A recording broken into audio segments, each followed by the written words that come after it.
Students, तो पिछले lecture में आपने पढ़ा मोलर कंडक्टिविटी के बारे में, कंडक्टेंस के बारे में, है ना, स्पेसिफिक कंडक्टिविटी और इक्विवेलेंट कंडक्टिविटी, है ना। तो आप पढ़ेंगे हम एक एक्सपेरिमेंट से जो है आप कैसे निकालें कि आप मोलर कंडक्टिविटी कैसे, या कंडक्टिविटी आप जिसको बोलते हैं उसको कैसे सॉल्व करेंगे, है ना। अगर मान लो आपको दे दिया जाए कि ये इतना ml आपके पास इलेक्ट्रोलाइट है, इसकी जो है कंडक्टिविटी निकालो, तो कैसे निकालेंगे। उसके लिए जो है एक प्रोसीजर है, ठीक है। ये मान लो हमने इसमें ये इलेक्ट्रोड्स ले लिए, ठीक है। इलेक्ट्रोलाइट्स ये वायर हैं और ये इलेक्ट्रोड्स हैं, ठीक है। इनमें हमने इलेक्ट्रोड लिए, यहाँ पे कंडक्टिविटी वाटर ले लिया और इधर इलेक्ट्रोलाइट ले लिया, ठीक है, जो हमें दिया गया है। और इस कंडक्टिविटी सेल को थर्मोस्टेट इंसुलेटिंग वॉल से हमने क्या कर दिया, सिक्योर कर दिया, ताकि इसके अंदर का जो टेम्परेचर है वो सेम रहे, ठीक है, ना बढ़े ना घटे। अगर हमने 25 डिग्री सेंटीग्रेड टेम्परेचर लिया है तो क्या हो, वो उतना ही रहे। अब हम इस तरह का क्यों यूज़ करते हैं, अगर मान लो कंडक्टिविटी वाटर क्यों यूज़ करते हैं, क्यों, क्योंकि उसकी स्पेसिफिक कंडक्टेंस या कंडक्टिविटी जो होती है वो नियरली ज़ीरो होती है, ठीक है।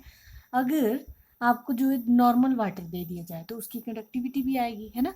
अगर और भी इलेक्ट्रोलाइट दे दी जाए तो सबकी कंडक्टिविटी आएगी टोटल, है ना।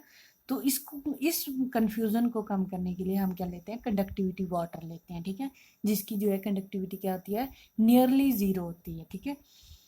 और ये इन दोनों के बीच की लेंथ है, ठीक है, डिस्टेंस है, जिसको हमने एल से डिनोट कर दिया।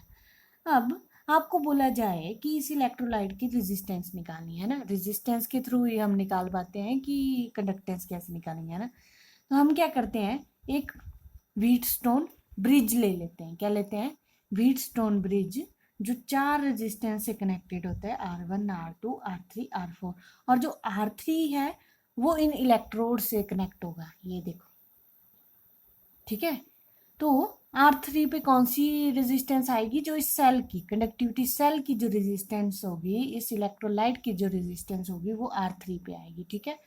फिर इसको जो है हम AC सोर्स से कनेक्ट कर देते हैं, किससे, AC सोर्स से। क्यों, वैसे तो जो है व्हीटस्टोन ब्रिज में DC का सोर्स होता है, ठीक है, बट AC सोर्स इसलिए लिया ताकि जो है इलेक्ट्रोलिसिस ना हो पाए। इलेक्ट्रोलिसिस क्या होती है, डिपोजिशन ऑफ आयंस। हम क्या चाहते हैं कि इसकी डिपोजिशन ना होए, अगर डिपोजिशन होगी तो हम रेजिस्टेंस कैसे निकालेंगे, है ना। तो इसलिए जो है प्रिवेंट इलेक्ट्रोलिसिस हम AC source alternative current use करते हैं, ठीक है। फिर जो है हमने बीच में लगा दिया गैल्वेनोमीटर, जो है जीरो डिफ्लेक्शन शो करे, ठीक है, ऐसा गैल्वेनोमीटर जो जीरो डिफ्लेक्शन शो करे। और ये जो R1 R2 और R4 है, ये ऐसे रेजिस्टेंस है जिनको हम अपनी तरफ से यूज कर सकते हैं या चेंज कर सकते हैं, ठीक है। अब हमने क्या किया, इनको जो है इसके साथ कनेक्ट कर दिया। जब हमने कनेक्ट किया तो यहाँ पे जो वैल्यू आई उसको हम निकाल सकते हैं, क्यों, क्योंकि हमें R1 R2 R4 की वैल्यू तो पता है, क्योंकि हमने वो खुद ही अप्लाई की है।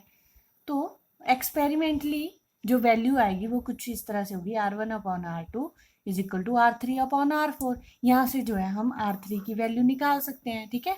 R3 क्या होगी, रेजिस्टेंस ऑफ सेल, इस सेल की, इस कंडक्टिविटी सेल की जो है रेजिस्टेंस होगी, ठीक है। और ये बैलेंस्ड व्हीटस्टोन ब्रिज इसलिए बोलते हैं क्योंकि ये जो है जीरो डिफ्लेक्शन शो करता है। हम इस पोजीशन पे सेट करते हैं कि ये जीरो डिफ्लेक्शन शो करे, इसीलिए इसको क्या बोलते हैं, बैलेंस्ड व्हीटस्टोन ब्रिज। तो बैलेंस्ड व्हीटस्टोन ब्रिज जो है वो इक्वेशन देता है R1 upon R2 is equal to R3 upon R4। यहाँ से हम R3 की वैल्यू निकाल लेंगे, है ना। और R3 अगर रेजिस्टेंस निकाल लेंगे तो आपको पता है कंडक्टिविटी का फॉर्मूला क्या होता है, कंडक्टेंस इनटू सेल कांस्टेंट। और कंडक्टेंस क्या होती है, रेसिप्रोकल ऑफ रेजिस्टेंस। यहाँ से लेंथ अपॉन एरिया हम वहां से लेके निकाल सकते हैं, ठीक है। तो ये जो है मेजरमेंट है कि हम एक्सपेरिमेंटली कैसे मेजर करें कंडक्टिविटी को। तो ये एक्सपेरिमेंटली वैल्यूज है। अगर आपको दे दिया जाए, रेजिस्टेंस दे दी जाए, तो R3 निकाल के आप कंडक्टिविटी निकाल सकते हो। ठीक है, नेक्स्ट बात कर लेते हैं हम, ये जो हमने कंडक्टेंस पढ़ी, कंडक्टिविटी पढ़ी, मोलर कंडक्टिविटी पढ़ी, इक्विवेलेंट कंडक्टिविटी पढ़ी, इसकी वेरिएशन क्या है कंसंट्रेशन के साथ, है ना, तो उसके बारे में बात कर लेते हैं। फर्स्ट बात करते हैं कंडक्टेंस की। ठीक है, सो कंडक्टेंस आपको पता है क्या होती है, जितने जितने आयंस प्रेजेंट होंगे और उनके बीच में जो कंडक्टेंस होगी उसी को क्यों बोलते हैं हम कंडक्टेंस, है ना। तो यहाँ पे जो है हम स्ट्रॉन्ग इलेक्ट्रोलाइट और वीक इलेक्ट्रोलाइट का लेते हैं। अब कंसंट्रेशन अगर हम डिक्रीज कर रहे हैं, मतलब उसमें हम पानी ऐड कर रहे हैं, तो डाइल्यूशन क्या हो रही है, इंक्रीज हो रही है। डाइल्यूशन बढ़ाने से कंडक्टेंस इंक्रीज होती है। ठीक है, तो यहाँ पे हम वीक इलेक्ट्रोलाइट के लिए लेते हैं। क्यों होती है, अगर डाइल्यूट करेंगे तो उनके आयंस जो है वो ज़्यादा हो जाएंगे, है ना। वीक इलेक्ट्रोलाइट में अगर हम डाइल्यूशन करेंगे तो वॉल्यूम बढ़ेगा, वॉल्यूम बढ़ेगा, डाइल्यूशन भी बढ़ेगा, और उसकी अल्फा जो है वो भी इंक्रीज करेगा। अल्फा होता है डिग्री ऑफ डिसोसिएशन। ठीक है, डिग्री ऑफ डिसोसिएशन मतलब उनके आयंस के बीच की जो डिसोसिएट होने की डिग्री है। तो वीक इलेक्ट्रोलाइट की जो अल्फा होती है वो ऑलमोस्ट 5% होती है। कितनी, बहुत कम। ठीक है, ऐसे जनरली। फिर अगर हम उसको डाइल्यूट कर रहे हैं तो उसकी जो डिग्री ऑफ डिसोसिएशन है वो इंक्रीज कर रही है। अगर वो अल्फा इंक्रीज कर रहा है तो मतलब नंबर ऑफ आयंस भी इंक्रीज कर रहे हैं। अगर नंबर ऑफ आयंस इंक्रीज कर रहे हैं तो कंडक्टेंस अपने आप ही जो इंक्रीज हो जाएगी, है ना। तो वीक इलेक्ट्रोलाइट जो है ऑन डाइल्यूशन क्या करते हैं, गुड कंडक्टेंस करते हैं, गुड कंडक्टर बन जाते हैं। ठीक है, नेक्स्ट बात कर लेते हैं स्ट्रॉन्ग इलेक्ट्रोलाइट की, कि उनकी कंडक्टेंस अगर वॉल्यूम बढ़ाएंगे। एक बात आप नोट कर लो कि स्ट्रॉन्ग इलेक्ट्रोलाइट की जो अल्फा डिग्री ऑफ डिसोसिएशन होती है वो ऑलवेज 100% होती है। ठीक है, वो ऑलवेज जो है उनके आयंस जो हैं डिसोसिएट हो चुके होते हैं। ठीक है, फिर यहाँ पे क्या प्रॉब्लम आई, तो स्ट्रॉन्ग इलेक्ट्रोलाइट क्यों बोलते हैं हम, क्योंकि उनके बीच में जो है क्या होती है, स्ट्रॉन्ग फोर्सेस ऑफ अट्रैक्शन होती है ना, जैसे स्ट्रॉन्ग एसिड्स, बेसिस, सॉल्ट्स। तो अगर हम वॉल्यूम इंक्रीज कर रहे हैं, डाइल्यूशन क्या होगी, इंक्रीज, कंसंट्रेशन डिक्रीज हो रही है। तो अगर कंसंट्रेशन डिक्रीज हो रही है तो कंडक्टेंस भी क्या हो रही है, इंक्रीज हो रही है। कैसे, इसका रीजन ये है, अगर मान लो ये केटायन और एनायन है, इनके बीच में स्ट्रॉन्ग फोर्सेज ऑफ अट्रैक्शन है, डाइल्यूट किया, डाइल्यूट करने से इनके बीच की फोर्सेज ऑफ अट्रैक्शन क्या हो जाएंगी, डिक्रीज कर जाएंगी। अगर ये डिक्रीज करेंगी तो मतलब इनमें जो है आयंस फ्रीली मूव करना स्टार्ट कर जाएंगे। अगर आयंस फ्रीली मूव करना स्टार्ट कर जाएंगे तो मतलब कंडक्टेंस आप अपने आप इंक्रीज हो जाएगी। ठीक है, तो स्ट्रॉन्ग और वीक बोथ के लिए क्या है, कंडक्टेंस इंक्रीज करती है on increasing the dilution, but concentration, और आपको पता है इन्वर्सली रिलेशनशिप होता है कंसंट्रेशन और डाइल्यूशन में। अगर डाइल्यूशन इंक्रीज कर रही है तो कंसंट्रेशन मतलब डिक्रीज कर रही है। ठीक है, अब बात कर लेते हैं हम कंडक्टिविटी की, किसकी, कंडक्टिविटी यानी कि कापा। सो कंडक्टिविटी की डेफिनेशन क्या थी, conductance due to all the ions present in 1 ml electrolyte. हमें वॉल्यूम दिया गया था 1 ml का। ठीक है, तो मान लो ये हमने ये इतना पोर्शन है 1 ml का, इसमें ये आयंस प्रेजेंट है, ये इलेक्ट्रोलाइट है। ठीक है, अगर हम डाइल्यूशन बढ़ा रहे हैं और वॉल्यूम क्या कर रहा है, इंक्रीज कर गया मान लो इसका, तो अगर हम इसमें से फिर 1 ml लेंगे तो ये आयंस डिक्रीज नहीं हो जाएंगे, है ना। अगर हम डाइल्यूशन बढ़ा रहे हैं तो 1 ml में जो आयंस होंगे वो डिक्रीज कर जाएंगे, डेंसिटी ऑफ आयंस क्या कर जाएगी, डिक्रीज कर जाएगी इन 1 ml, है ना। तो क्या होगा, कंडक्टिविटी क्या करेगी, डिक्रीज कर जाएगी, क्योंकि हम यहाँ पे सिर्फ 1 ml का ही इलेक्ट्रोलाइट का जो है कंडक्टेंस देखते हैं। ठीक है, तो डाइल्यूशन पे जो है density of ions in 1 ml electrolyte क्या हो रही है, इन डिक्रीज हो रही है, इसीलिए कंडक्टेंस क्या हो रही है, decrease, both in strong and weak electrolyte. तो स्ट्रॉन्ग और वीक के लिए सेम रीजन है। ठीक है, नेक्स्ट है molar conductivity and equivalent conductivity. ठीक है, सो मोलर कंडक्टिविटी का फॉर्मूला क्या था, कापा इंटू 1000 अपॉन मोलैरिटी, और इक्विवेलेंट का था कापा इंटू 1000 अपॉन नॉर्मेलिटी। अब अगर डाइल्यूशन बढ़ाएंगे तो कंडक्टिविटी क्या हुई, डिक्रीज हुई, है ना। अगर कंडक्टिविटी डिक्रीज हुई तो इसका मतलब डेल्टा एम और लैम्डा एम और लैम्डा ई भी डिक्रीज करेगा, है ना। मोलर कंडक्टिविटी और इक्विवेलेंट कंडक्टिविटी भी डिक्रीज करेगी, है ना।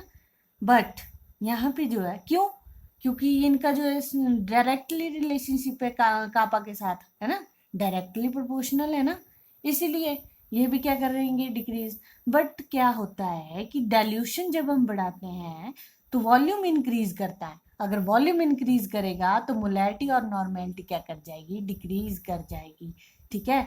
क्यों, क्योंकि मोलैरिटी और नॉर्मेलिटी का जो वॉल्यूम के साथ रिलेशनशिप होता है वो इनवर्सली प्रोपोर्शनल होता है। अगर वॉल्यूम इंक्रीज कर रहा है तो मोलैरिटी और नॉर्मेलिटी क्या कर रही है, डिक्रीज कर रही है। अगर ये मोलैरिटी और नॉर्मेलिटी डिक्रीज कर रही है तो इनका क्या है, डेल्टा एम और डेल्टा ई से रिलेशनशिप इनवर्सली प्रोपोर्शनल है। तो मतलब लैम्डा एम मोलर कंडक्टिविटी और इक्विवेलेंट कंडक्टिविटी क्या होगी, इंक्रीज, ठीक है। अब हम क्या मान के चलें, इस फैक्टर को मान के चलें या इस फैक्टर को मान के चलें। तो एक्सपेरिमेंटली जो है ये प्रूव हुआ कि जो मोलर कंडक्टिविटी और इक्विवेलेंट कंडक्टिविटी है वो ज़्यादा डिपेंड करती है मोलैरिटी और नॉर्मेलिटी पे। किस पे, मोलैरिटी और नॉर्मेलिटी पे। तो यहाँ पे क्या होगा फिर, मोलर कंडक्टिविटी और इक्विवेलेंट कंडक्टिविटी क्या होगी, इंक्रीज हो जाएगी for both strong and electrolyte. ये फैक्टर जो है मोलैरिटी नॉर्मेलिटी डोमिनेट कर जाएंगे कापा को, है ना। तो हमने पढ़ा कंसंट्रेशन डिक्रीज करने पर डाइल्यूशन बढ़ रहा है, कंडक्टेंस भी इंक्रीज हो रही है, मोलर कंडक्टिविटी भी इंक्रीज हो रही है, इक्विवेलेंट कंडक्टिविटी भी इंक्रीज हो रही है, बट सिर्फ कंडक्टिविटी डिक्रीज हो रही है। क्यों, क्योंकि वो हमने सिर्फ 1 ml सॉल्यूशन ऑफ इलेक्ट्रोलाइट लिया है, ठीक है, इसीलिए। सो नेक्स्ट बात कर लेते हैं हम वेरिएशन की, ठीक है। ये आपका नेक्स्ट टॉपिक है आपके सिलेबस में। हम सिर्फ डेल्टा एम ही क्यों लेते हैं, लैम्डा एम, डेल्टा बोल लो या लैम्डा एम बोल लो, इसको क्यों लेते हैं, इक्विवेलेंट कंडक्टिविटी को क्यों नहीं लेते, बिकॉज यहाँ पे दोनों की जो है कंसंट्रेशन पे जो है सेम वैल्यू आ रही है।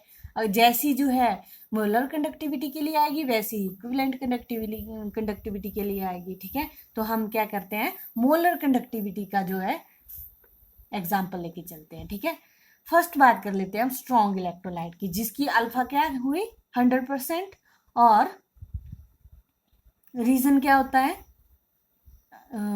वेरिएशन का कंसंट्रेशन से, नंबर ऑफ आयंस की वजह से फिक्स्ड होते हैं, नंबर ऑफ आयंस तो फिक्स्ड होते हैं, है ना। क्यों, क्योंकि वो 100% जो है डिग्री ऑफ डिसोसिएशन होती है, मतलब वो पहले ही डिसोसिएट हो चुके होते हैं नंबर ऑफ आयंस में। अगर हम इसका ग्राफ बनाएं तो लैम्डा एम और अंडर रूट सी इसलिए लिया क्योंकि अगर डायरेक्ट कंसंट्रेशन में जो ग्राफ बनाया उसमें क्या आया कि हमें जो है स्ट्रेट लाइन ग्राफ नहीं मिला, ठीक है। तो इसलिए जो साइंटिस्ट हैं उन्होंने क्या किया, अंडर रूट सी यूज किया, ठीक है। सो जब उन्होंने ग्राफ बनाया केसीएल क्या है, स्ट्रॉन्ग इलेक्ट्रोलाइट, तो स्लाइटली जो है स्ट्रेट लाइन आई, ठीक है, इस तरह का कुछ ग्राफ आया। अगर हम लेफ्ट की तरफ इस साइड को मूव कर रहे हैं तो कंसंट्रेशन क्या हो रही है, डिक्रीज हो रही है ना, और डाइल्यूशन क्या हो रही है, बढ़ रही है। अगर डाइल्यूशन जो है बढ़ रही है और कंसंट्रेशन डिक्रीज हो रही है तो मोलर कंडक्टिविटी क्या हो रही है, इंक्रीज हो रही है। क्या हो रही है, इंक्रीज।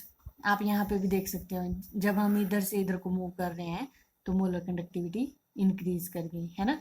पहले क्या थी, इतनी, और फिर इतनी हो गई। तो यहाँ से ये रीज़न पता चल जाता है हमें, ठीक है। फिर हम क्या करते हैं, रीज़न इसका पता है आपको कि फोर्सेस ऑफ अट्रैक्शन जो है कम होती जाती हैं डाइल्यूशन में, और फिर नंबर ऑफ आयंस तो फिक्स्ड होते हैं, बट स्मॉल वेरिएशन क्यों होती है, क्योंकि नंबर ऑफ आयंस फिक्स्ड होते हैं, सिर्फ फोर्सेस ऑफ अट्रैक्शन जो है कम हो जाती हैं, इसीलिए जो स्मॉल वेरिएशन डायरेक्ट ऐसी नहीं आएगी, थोड़ी स्लाइटली टिल्ट सी आती है, ठीक है। अब अगर हम इसको एक्सटेंड करें, इस ग्राफ को इधर की तरफ ऐसे ड्रॉ कर दें तो हमें यहाँ पे एक पॉइंट मिल जाता है जिसको हम बोलते हैं लैम्डा एम इनफाइनाइट। इनफाइनाइट क्यों बोला, क्योंकि यहाँ पे डाइल्यूशन क्या है, 100% है, कंसंट्रेशन क्या है, 0 है ना। इलेक्ट्रोलाइट की कंसंट्रेशन 0 है और डाइल्यूशन 100% है, ठीक है। मतलब हमने वाटर जो है या कोई भी सॉल्वेंट जो है वो 100 डाल दिया हुआ, 100% डाल दिया हुआ है। तो इस लैम्डा एम इनफाइनाइट को क्या बोला कि molar conductance eight infinite dilution. क्या बोला? Molar conductivity eight infinite dilution और एट जीरो कंसंट्रेशन। इसको नाम दिया limiting molar conductivity. Limiting molar conductivity इसलिए बोला कि इससे ज्यादा जो है मोलर कंडक्टिविटी हो ही नहीं सकती किसी भी इलेक्ट्रोलाइट के लिए, ठीक है, स्ट्रॉन्ग इलेक्ट्रोलाइट के लिए इससे ज्यादा मोलर कंडक्टिविटी हो ही नहीं सकती, इसलिए इसको बोला लिमिटिंग मोलर कंडक्टिविटी, ठीक है। सो अगर हम यहाँ पे इसकी इक्वेशन ड्रॉ करें, ठीक है, स्ट्रेट लाइन की इक्वेशन क्या होती है? y is equal to M X plus C.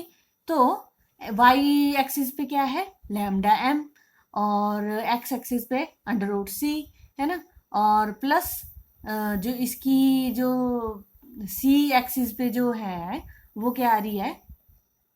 Lambda m infinite, ठीक है। ये ओरिजिन से जो है हम जब इसको ड्रॉ कर रहे हैं तो क्या मिल रहा है हमें? लैम्डा m इनफाइनाइट, ठीक है। और m जो क्या होता था? वो स्लोप होता था।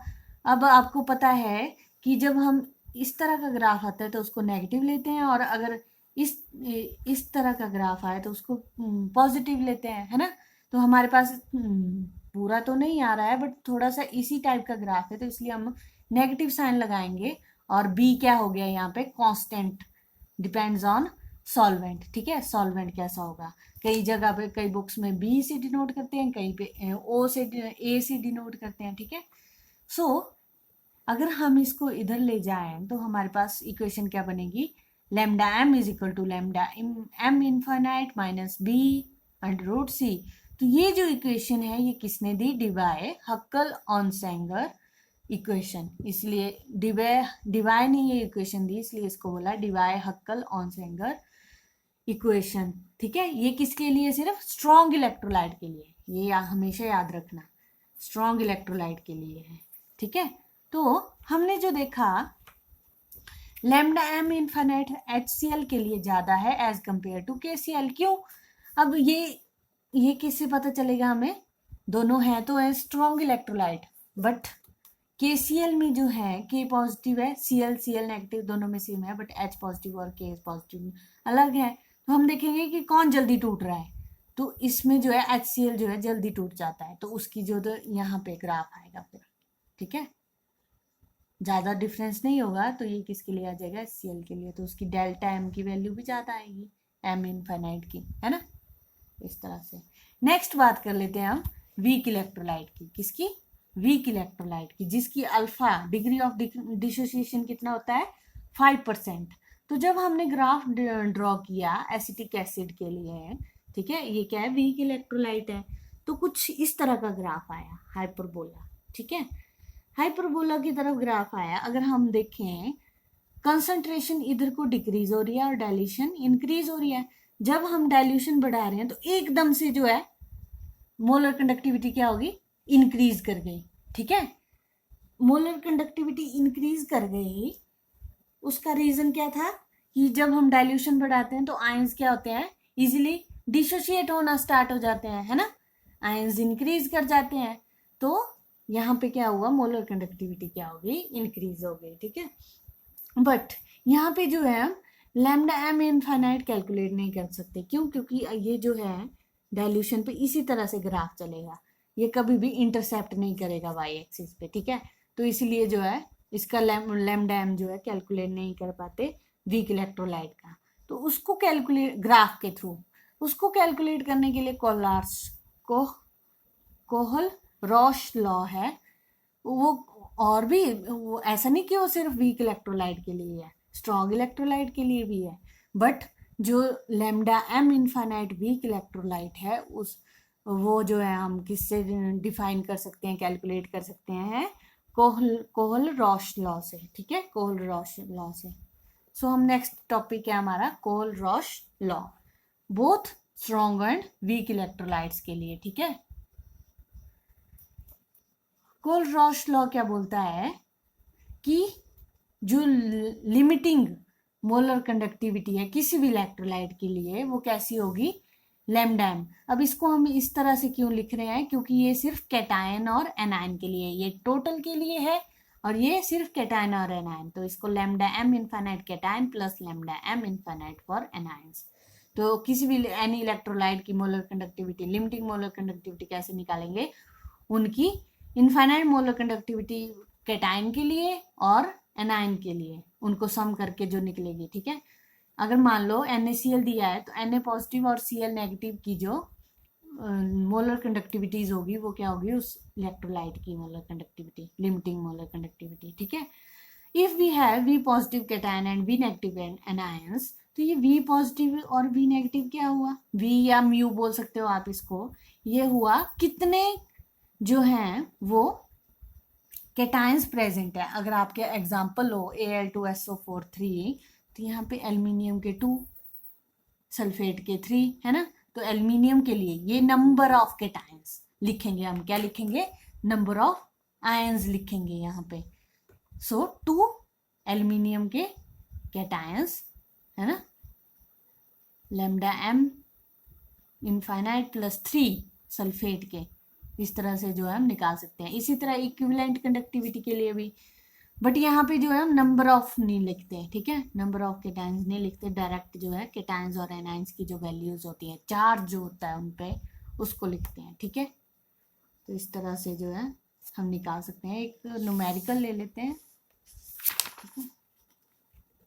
न्यूमेरिकल है, हमारे पास वैल्यू दी हुई है मोलर कंडक्टिविटी की, limiting molar conductivity NaCl HCl CH3 acetic की निकालनी है हमें, एसिटिक एसिड की, ठीक है। तो हम क्या करेंगे, कोल-रॉश लॉ लगाएंगे, हमें वैल्यू दी हुई है, हम इनको एनायंस और कैटायंस में तोड़ के लिख लेंगे, ठीक है। Na पॉजिटिव Cl नेगेटिव की वैल्यू 125, इसको इक्वेशन 1 नाम दे देंगे। H पॉजिटिव और Cl नेगेटिव की वैल्यू 420, इसको इक्वेशन 2 नाम दे देंगे।